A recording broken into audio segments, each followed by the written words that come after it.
जब ध्यान से बाहर आया तो देखा गुरुदेव मेरी ही ओर देख रहे थे। ध्यान के बाद बहुत शांत लग रहा था। आसपास के वातावरण का एक प्रकार का भय मन में कहीं पे था। कहीं पे आशंका थी कि इस स्थान के बाहर मैं निकल पाऊंगा या नहीं।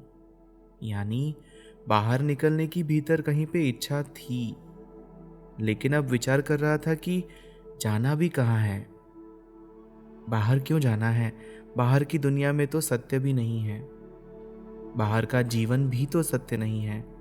उस जगत में किसी न किसी दिन जाना ही है। फिर उस जगत में जाकर करूंगा क्या? और मैं आया कहाँ से हूं? मेरा कौन सा शाश्वत ठिकाना है? मैं कौन हूं? कौन हूं मैं?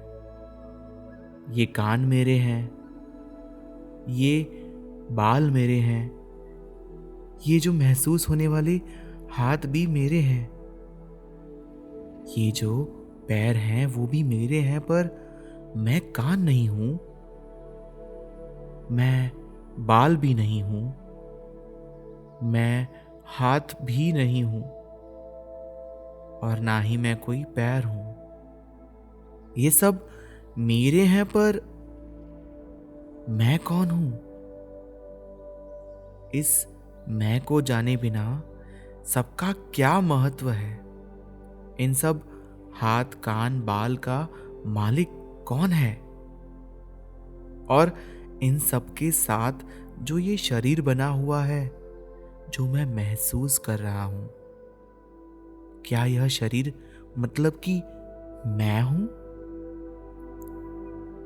नहीं, यह मेरा शरीर है, यानी कि मैं शरीर नहीं हूं। मैं शरीर भी नहीं, लेकिन यह शरीर मेरा है। मतलब यह शरीर मैं का माध्यम है। लेकिन इस शरीर के अलावा मैं का कहीं अस्तित्व निश्चित ही है।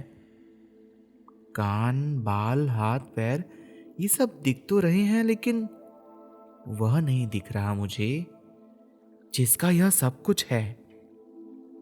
इन सब से निर्मित शरीर भी दिख रहा है, पर वह नहीं दिख रहा है जिसका यह शरीर है।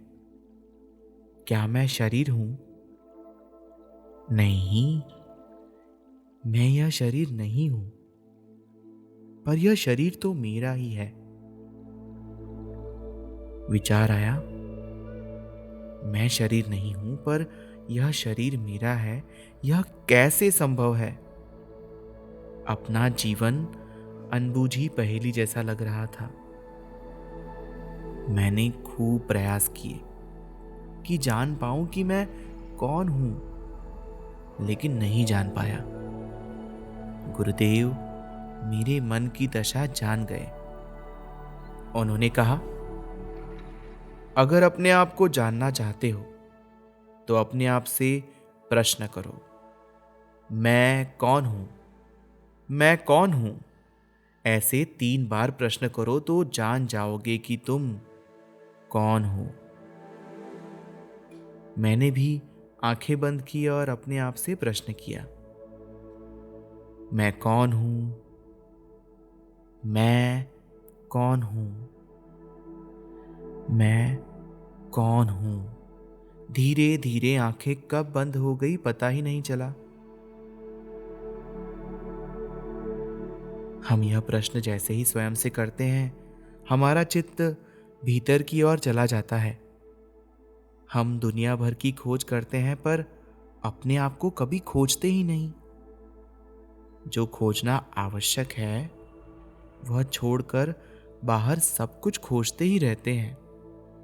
जैसे ही यह प्रश्न जानने का प्रयास करते हैं तो हमारी भीतर की यात्रा प्रारंभ हो जाती है।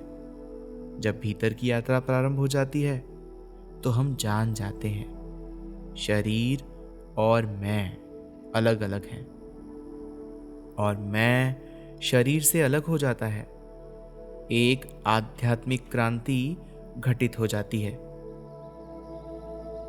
गुरुदेव ने आगे बताना शुरू किया, उन्होंने कहा, जैसे कि यह प्रश्न हम स्वयं से करते हैं, हमें ज्ञान हो जाता है कि मैं और शरीर अलग अलग हैं। मैं शरीर नहीं हूं। फिर शरीर के द्वारा किए गए कार्य भी मिथ्या अहंकार है। तो अहंकार टूटकर गिर जाता है कि यह कार्य मैंने किया, क्योंकि यह बोध हो जाता है कि मैं शरीर नहीं हूं। यह गलत कार्य शरीर के द्वारा हुआ होगा। तो जब यह पाप मैंने किया ही नहीं, तो मैं पापी कैसे हुआ, इसका भाव समाप्त हो जाता है। मनुष्य के असंतुलन के दो सिरे हैं। एक तो है मैंने किया का अहंकार, और दूसरा है मैं पापी हूं की आत्मग्लानि। दोनों ही मिथ्या है। मनुष्य इन दो सिरों के बीच में झूलते ही रहता है। इसीलिए अब तुम्हारे शरीर के द्वारा जो अच्छे कार्य हुए हैं, वे तुमने किए नहीं हैं, यह समझ लो। मैंने यह कार्य किया का अहंकार छोड़ दो। दूसरा, जीवन में जो खराब कार्य किए, वे शरीर के द्वारा हुए होंगे, तुमने नहीं किए, ऐसा सोचकर उन्हें भी छोड़ दो। आत्मग्लानि मत करना, यानी जीवन में प्राप्त सफलता का भी अहंकार छोड़ दो। जीवन में मिली असफलता की भी ग्लानि छोड़ दो। अपने आप को एक आत्मा समझो। मैं एक आत्मा हूं, बस यही सत्य है, बाकी सब मिथ्या है। यह ध्यान रखो, तो ही जीवन में इस शरीर के माया जाल से बाहर निकल पाओगे। अन्यथा कभी भी सत्य को जान नहीं पाओगे, जीवन भर भटकते रहोगे। मैं एक आत्मा हूं, यही सदैव ध्यान में रखना। इसी बात का अभ्यास करना। सुख और दुख, राग और अनुराग, द्वेष, ईर्ष्या, माया, मोह, भय, डर, मृत्यु का भय भी सब शरीर के स्तर की भावनाएं हैं। आत्मा इन सब से अलिप्त होती है। जैसे ही स्वयं को आत्मा समझोगे, इन सब से मुक्त पाओगे। सारे रिश्ते, नाते, संबंध इस शरीर के हैं। आत्मा इन सब शरीर के बंधनों से मुक्त होती है। मैं एक आत्मा हूं, यह एहसास होना आध्यात्मिक प्रगति का पहला कदम है। चलो चलो, अब उठो, अब वापस चलते हैं। ऐसा कहकर उन्होंने वापस रास्ते की ओर चलना प्रारंभ किया। जाते समय मुझे लगा यह रास्ता बड़ा लंबा हो गया है और मुझे चलने में भारी लग रहा था। मैं बड़े ही बेमन से उठा, पर वापसी की यात्रा में मुझे हल्कापन लग रहा था, और विशेषतः ये कि मेरा डर समाप्त हो गया था। उस स्थान पर मैं शायद अभ्यस्त हो गया था। गुरुदेव ने कहा, इस स्थान पर आने वाले तुम दूसरे व्यक्ति हो। मेरे और तुम्हारे अलावा इस स्थान पर हजारों सालों से आज तक कोई नहीं पहुंच सका है। उन्होंने झुककर पानी के किनारे पर लगी कुछ वनस्पतियों की पत्तियां मुझे खाने को दी। उन्होंने आगे चलना प्रारंभ किया। आते समय चारों ओर देख रहा था मैं। मेरी चलने की गति भी कम हो गई थी। मन का भय समाप्त हो गया था। इसीलिए गुरुदेव और मेरे में बहुत अंतर हो गया था। मैं सृष्टि के अनुपम उपहार सा स्थान देखते हुए चल रहा था। पता नहीं क्यों जंगलों में भूख, प्यास, पेशाब, शौच ये सब गतिविधियां एकदम कम हो जाती हैं। सांसें धीमी चलती हैं।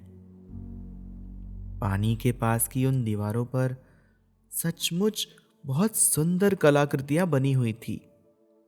कभी कोई आकृति हाथी के समान लगती थी, तो कोई आकृति मगरमच्छ के समान लगती थी, और मछली के समान तो बहुत सारी आकृतियां थी। पर आदमी के समान कोई भी आकृति नहीं थी। मानो प्रकृति और मनुष्य का कोई मेल ही नहीं बैठ रहा, या प्रकृति भी अपने आसपास के वातावरण से ही प्रभावित हो रही हो। बहता हुआ पानी एकदम स्वच्छ था, इतना स्वच्छ कि पानी के नीचे के पत्थर स्पष्ट दिखाई दे रहे थे। पानी बहुत ठंडा था, लेकिन पानी पीने की दृष्टि से बहुत ही भारी था, जल्दी हजम नहीं होता था। हम धीरे धीरे उस जलप्रपात के पास पहुंचे। वहां पर गुरुदेव ने भी स्नान किया और मैंने भी स्नान किया। पानी काफी गहरा नहीं था, पर बहाव काफी तेज था। पानी का बहाव इतना तेज था कि उसके नीचे खड़ा रहना बहुत मुश्किल था। नहाने के बाद हमने फिर उन्हीं अंधेरी गुफाओं में चलना प्रारंभ किया। वापसी के समय मैं उन गुफाओं को भी ठीक से देखते हुए आ रहा था कि ये गुफाएं कैसी बनी होंगी ना। यह मिट्टी, ये चट्टानें अनुसंधानकर्ताओं के लिए एक विषय हो सकती हैं। हमें तो रास्ता बनाकर चलना पड़ता था। कई बार रास्ते में पानी का बहाव मिल जाता था। कुछ स्थानों पर बड़ी चट्टानों पर कोई पौधे उगाते थे जो शायद पानी की वनस्पतियां होंगी। उनके सफेद से फूल भी कभी दिखते थे। धीरे धीरे हम बाहर निकल रहे थे। दो बड़ी चट्टानों के बीच में से बाहर आए तो लगा हम वापस अपनी दुनिया में आ गए। सारी यात्रा एक स्वप्न जैसी लग रही थी। अपनी गुफा के नजदीक पहुंचने पर सामने की तरफ पौधों पर देखा तो काफी सारे फूल निकल आए थे। इसका तो अर्थ यही हो सकता है कि यात्रा में हमारे काफी दिन निकल गए थे। वहां पर समय का तो ध्यान ही नहीं होता था। कितने दिन बीत गए और कितनी रातें बीत गई, कोई अंदाजा ही नहीं था। जीवन में ऐसा ही होता है। जीवन का अच्छा समय कब बीत जाता है पता ही नहीं चलता। कितने दिन बीते, कितने साल बीते, कुछ पता नहीं चलेगा। और मुसीबत का समय, कष्ट का समय जीवन के बुरे क्षण होते हैं। पल भर के होते हैं, पर जीवन भर पीछा नहीं छोड़ते। कई बार बुरे पल हम समझते हैं समाप्त हो गए, पर हमारे चित्त में वो कहीं संजोए हुए होते हैं। कई वर्षों के बाद उनकी चुभन हृदय को घायल कर देती है, मन को दुखी कर देती है। फिर जख्म हरे हो जाते हैं और खून निकलने लग जाता है। इसीलिए हम उन घटनाओं से उतने दुखी नहीं होते जितनी उन्हें याद कर करके होते रहते हैं।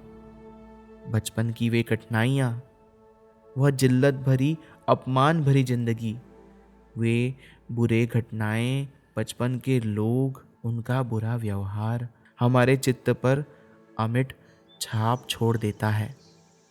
भूतकाल के इन जख्मों को फिर से खुरेद खुरेद कर भी कई लोग आनंद लेते देखे हैं मैंने। बुरी घटनाओं को याद करते रहते हैं, दुखी होते रहते हैं, और उस दुख में भी एक आनंद मिलता है शायद उनको। वह आनंद की हमने जीवन में कितनी प्रगति की है। पहले हम क्या थे और कहां से अब कहां पहुंच गए हैं। एक रंग से राजा बन गए हैं, यानी अनजाने में हम हमारे ही अहंकार की पुष्टि करते रहते हैं।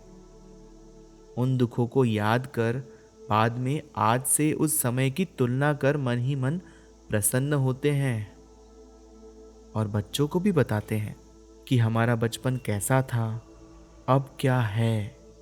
हमारा बचपन कितना खराब बीता था और तुम्हारी जिंदगी तो देखो कितनी अच्छी है। इस प्रकार की तुलना करके मन को बड़ा आनंद मिलता है कि हमारे जीवन में कितनी प्रगति हो गई है, जीवन में उच्च शिखर पर पहुंच गए हैं। विशेष रूप से तुलना केवल आर्थिक स्तर की ही होती है। पहले से अधिक अच्छी आर्थिक स्थिति हो गई है, यह बात प्रमुखता से मनुष्य के ध्यान में आ ही जाती है। लेकिन तू न तब सुखी था और न तू अभी सुखी है। तब धन नहीं था इसीलिए दुखी था, लेकिन अब धन है ना तेरे पास, पर तब भी तू दुखी है। तो यह समझ क्यों नहीं आता कि धन रहकर भी आज सुखी नहीं है, तो धन रहकर बचपन में सुखी कैसे रहता। धन एक निर्जीव साधन है, उसके रहने से कोई सुखी नहीं रह सकता और उसके न रहने से कोई दुखी भी नहीं हो सकता। सुख और दुख मन की दशाएं हैं। आपके मानने पर सुख है और आपके मानने पर ही तो दुख है। परिस्थितियों को स्वीकार करना सीख गए तो सुख है, स्वीकार नहीं कर पाए तो दुख है। कल दुख धन का था तो आज शरीर का होगा ही, यानी दोनों ही नाशवान है ना। न किसी व्यक्ति को धन सुख दे सकता है और न शरीर कभी उसे सुख दे सकता है, क्योंकि मैं न धन हूं और मैं न शरीर हूं। फिर ये दोनों जब मैं ही नहीं हूं, तो ये दोनों मुझे सुखी कैसे कर सकते हैं। ये दोनों निर्जीव हैं, मिथ्या हैं, क्योंकि मेरा अस्तित्व इनसे अलग है। मैं जान गया हूं कि मैं आत्मा हूं, मैं शरीर नहीं हूं और ना ही मैं धन हूं। मुझे शरीर और धन सुख नहीं दे सकते, केवल आत्मा ही मुझे सुख दे सकती है। वही सच्चा सुख होगा। वह सुख आत्म सुख है। आत्मा का आनंद इकट्ठा करने में नहीं है, जोड़ने में भी नहीं है, जमा करने में भी नहीं है। आत्मा को आनंद सदैव बांटने से ही मिलता है। जमा किया हुआ धन शरीर को सुख दे सकता है, क्योंकि शरीर और धन दोनों नाशवान ही तो है। एक नाशवान दूसरे नाशवान को अवश्य सुखी कर सकता है। इसीलिए विभिन्न धर्मों में दान को महत्व दिया गया है, ताकि धन को जमा कर आप जीवन में शरीर सुख तो प्राप्त करेंगे, लेकिन उसके साथ उसे बांटकर आत्म सुख भी प्राप्त कर सकेंगे। आत्म सुख केवल और केवल दान करने से ही होगा। वह दान ही आपकी आत्मा को सुखी और प्रसन्न करता है। इसीलिए दान का आध्यात्मिक क्षेत्र में बहुत महत्व है और दान करके आप आत्मसुख प्राप्त करें। आत्मसुख से ही आध्यात्मिक प्रगति है, क्योंकि आत्मा सुखी होगी तो सशक्त होगी और सशक्त होगी तो आध्यात्मिक साधना करेगी। आध्यात्मिक साधना करेगी तो प्रगति भी तो होगी ना। और जब हम अपने आप से प्रश्न करते हैं मैं कौन हूं, तो भीतर से आवाज आती है मैं आत्मा हूं, और मैं एक आत्मा हूं का बोध होता है। तभी हमें ज्ञात होता है जो मैं मेरा का अहंकार जो मैं कर रहा था वह शरीर का अहंकार था। मैं वास्तव में तो आत्मा हूं। वह आत्मा जो है पर दिखती नहीं है, जो शरीर का संचालन कर लेती है पर संचालन करते हुए भी दिखती नहीं है। आत्मा के सिवा इस शरीर का कोई अस्तित्व ही नहीं है। वह आत्मा अगर इस शरीर से निकल गई तो लोग इसे गाड़ कर आ जाएंगे या जला देंगे। इस शरीर को तो नष्ट ही कर देंगे। यह शरीर सब कुछ लगता है पर सब कुछ है नहीं, और जो सब कुछ है वह कुछ भी नहीं लगता है। यानी जो है वह है नहीं, और जो नहीं है वही सब कुछ है। हमारे शरीर से ही सारे आध्यात्म को समझा जा सकता है। एक आत्मा को समझ ले तो परमात्मा को जाना जा सकता है।